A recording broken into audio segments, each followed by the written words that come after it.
Za uspešno delovanje smučišča so potrebne pripravljalne investicije in posodobitev infrastrukture. Obratovalno dovoljenje za obstoječe naprave so v Marpromu že pridobili in po besedah koordinatorja Andreja Verliča priprave na novo smučarsko sezono na Mariborskem Pohorju potekajo nemoteno. Za navdušence belih strmin pripravljajo tudi nekaj novosti. Torej menjava naprave na Bellevue oziroma na tako imenovani Babiki. Torej vlečnico smo zamenjali z 2 trakovoma v skupni dolžini 210 metrov. To je pomembna pridobitev predvsem za začetnike, predvsem za otroke. Boljše možnosti so, večje število smučarjev bo možno pripeljati, boljši standard. Naslednja novost je, načrtujemo posodobitev sistema zasneževanja in vzpostavitev tekmovalnega poligona na smučišču oziroma na napravi Bolfenk. Lanska sezona je bila po oceni Andreja Verliča zelo uspešna. Bilo je 113 smučarskih dni, od tega je bilo skoraj polovico časa možno smučati v dolino. Ja, lanska sezona je bila 1/3 boljša kot ena pred tem, tako da smo zadovoljni in z dolžino trajanja in pa, bom rekel, s prodanimi smučarskimi vozovnicami. Del sprememb nove smučarske sezone je vezan tudi na vozovnice, ki pa žal ne bodo cenejše.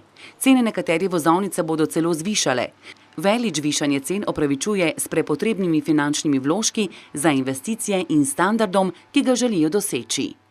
Kar se tiče politike dnevnih vozovnic, so cene iste kot lansko sezono, medtem ko ostale vozovnice smo v povprečju podražili za približno 3%.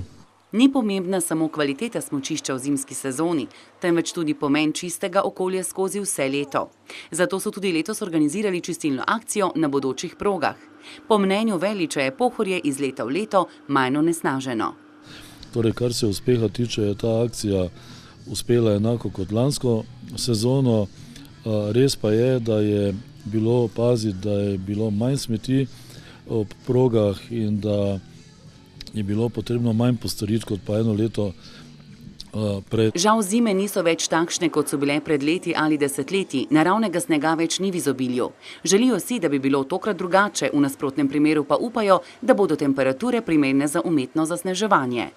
Najmanj, kar je, si želimo, da bi bile temperature tiste, ki bi nam enako omogočile pravočasno pripravo snega za Zlato lisico, enako tudi za ostale smučarje. Dejstvo pa je, da si, tako kot vsi želimo, tudi naravnega snega, to je nenazadnje tudi zaradi ambienta zelo pomembno in upamo, da bo narava v tej sezoni tudi temu naklonjena. Na Mariborskem in Areškem Pohorju so torej priprave na novo smučarsko sezono v polnem teku. Volje in energije smučarskim delavcem pred novo sezono ne manjka, le pomoč narave nestrpno čakajo opajoč, da bo to zimo darežljiva.